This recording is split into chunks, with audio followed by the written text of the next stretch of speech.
Good morning, JT Brothers, KT Brothers.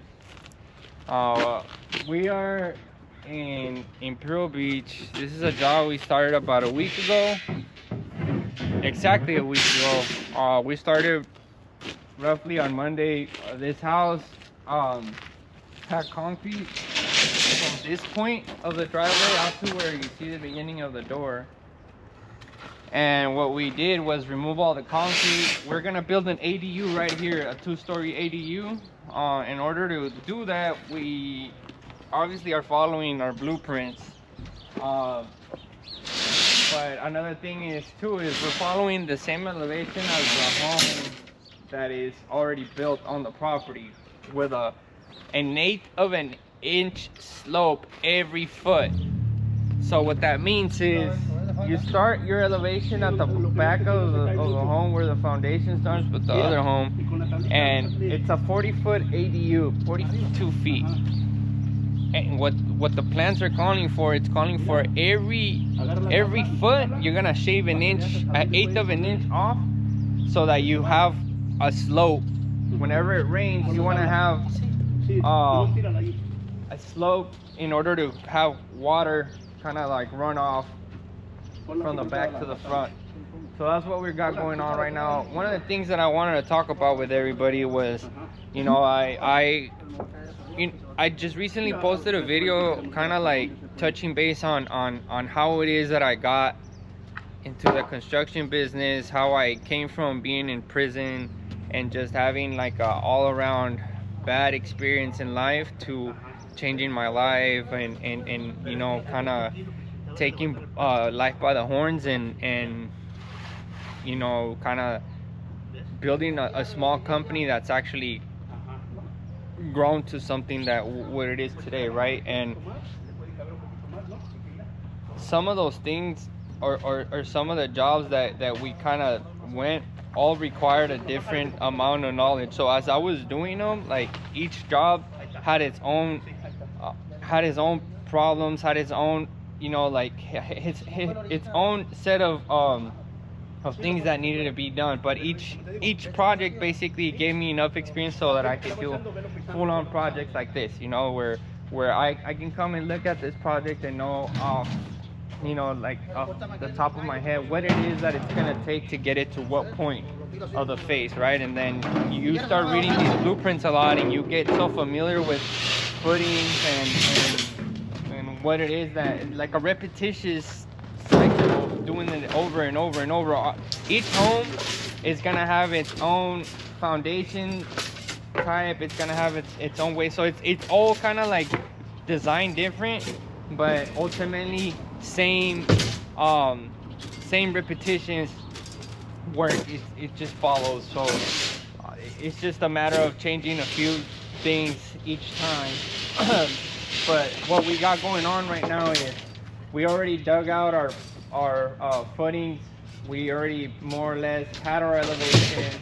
We already threw our base down, compacted it, put our moisture barrier, and this particular ADU calls for both a VP barrier in between your base and sand, and then it also calls for a BP barrier in between your sand and concrete, which is weird. I don't know why. I might be a mistake on behalf of the architect here, but that's what it calls for, so that's what we're doing. And the reason why we do those things is not because, you know, we want to be proved right or wrong. It's just a lot of times we see things on the and I already talked to the homeowner on my concerns. Anytime I see a concern on the blueprint, I'll reach out to the homeowner and then they'll reach out to the architect and vice versa. But in this particular case, we've reached out to the architect and he hasn't really got back to us. So what it called for, realistically, it called for a vapor barrier between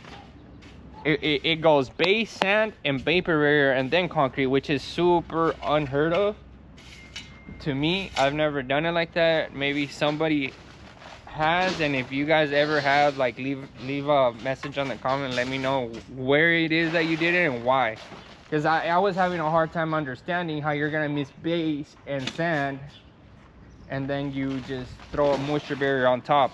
But again, just for the sake of what we got going on, we through our base, we put a vapor barrier just in case, and then we still put our sand and put another vapor barrier like it calls for in the blueprints. But again, I wanted to touch on just what it is to get your job ready for inspection, and how to handle inspectors. Like, you know, a lot of times we leave things to the very last minute, and we're kind of like trying to jam through as the inspector's about to show up to the job, and you want things to be done right, but now you're hurrying. So I suggest, right, and this is something that I've grown to start doing on majority of my jobs, is I don't really call, or I don't give fake notions to the customer so that I can get ahead or get a payment ahead, and then end up having to bite myself on the ass because I don't get to the point that I told the customer, or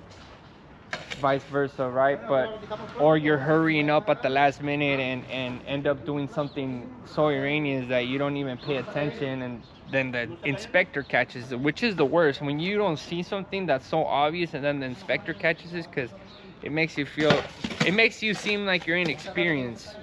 And especially in your very first meeting with the inspector is not gonna be a super jolly one, which typically you're kind of like in the terms called measuring dicks, right? So it's, you want to see what he knows, he wants to see what you know, and I think after a few times of him coming and seeing the job, and he actually understand, okay, he knows what he's doing, then he eases up a bit. And that's been my experience on majority of our jobs, is we'll have an inspector who comes in.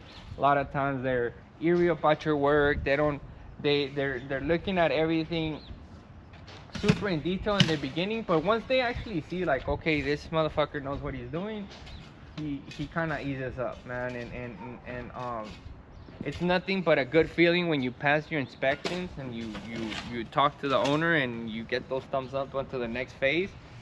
But I mean, there's gonna be jobs where you don't pass every inspection, and what you do there is not fight with the inspector, but go back to your blueprints, read it for what it calls for. If you did something that's not necessarily called, but it's calling for in the blueprints and it's calling for in the detail, then explain to the inspector why it is that you thought what it was. So other than that, I mean, we have a lot of things to still kind of do. I just wanted to touch base on that. We'll have a few other videos as we go through this project and other projects. We're gonna be doing a lot of more ADUs. I want to focus. Our company is driving itself into like an ADU frenzy of just building ADUs, and I'm gonna call myself the ADU king here pretty soon.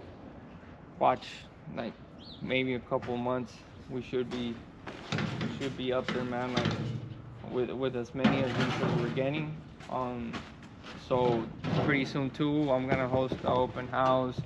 I'm gonna talk to a couple of our customers and see if they would mind us hosting like a small, you know, exercise for customers to see if they want to build an ADU, if they have, like, you know, I guess it's called an open house. But other than that, I mean, yeah, that's it, man. If you guys ever have any questions, or if you have you know, any comments, whether negative or good, like, I don't mind. Believe me, I take comments for what they are. You know, if it's negative and they're right, then I take it with a grain of salt. I don't necessarily like take it to heart. I just listen out, and if it's something that I can resonate with, then, you know, I'll add it to my life. It's just something that is just a personal opinion that it's neither gonna change me or change them, or then I'll listen, but I don't necessarily apply it to my life, you know. And I think that's where a lot of us just kind of go wrong, where, you know, like, you start caring too much about what people think, and you start caring about what it is that they're gonna, like, you know, think. At the end of the day, it just matters how it is that you feel about yourself, and ultimately, like, the only real way to go about how you're gonna go throughout your day is just if you start your day off right. You know, if you start your day off right, and I think with like a positive mental note, then 9 times out of 10, I think you're ending it up on a positive note. But you know, to each his own. But all right.